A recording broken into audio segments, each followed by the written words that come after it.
iftar dahi Çorum'dan restoranımız da kesilmiş. Gelmeyeceğiz.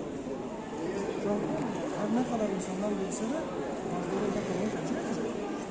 Yani biz o yüzden şu an elimizden gelince, geldiği kadar, karınca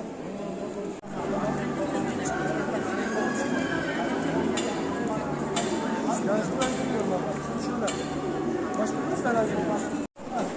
Yaparlar. Ama insanlık yanlış.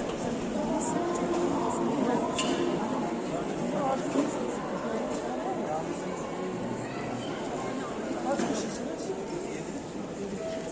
Bir aile, iki aile. Şu an bahsedilen sadece Bursa 25 kişi. Evet. Mesela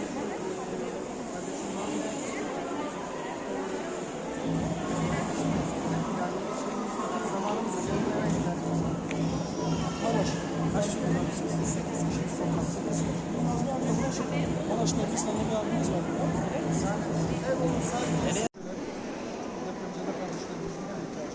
Eğer olursa biraz zor ama hani yine de imkansız demiyoruz çünkü kısmet. Bir bakıyorsun bir ay arıyorsun bulamıyorsun. Bir bakıyorsun hemen bir yere beraber veriyorsun. Komşusunda var hemen.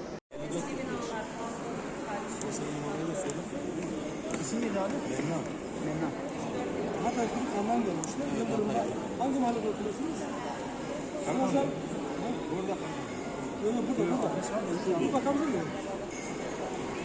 Ulus Mahallesi. Yani onu şey yapın.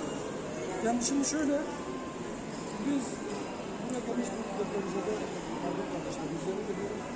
Kimin ne ihtiyacı varsa ne ediyoruz. Telefon numaramızı veriyoruz. Acil durumlarda onlara yardımcı olmak için. Yani abi şimdi şöyle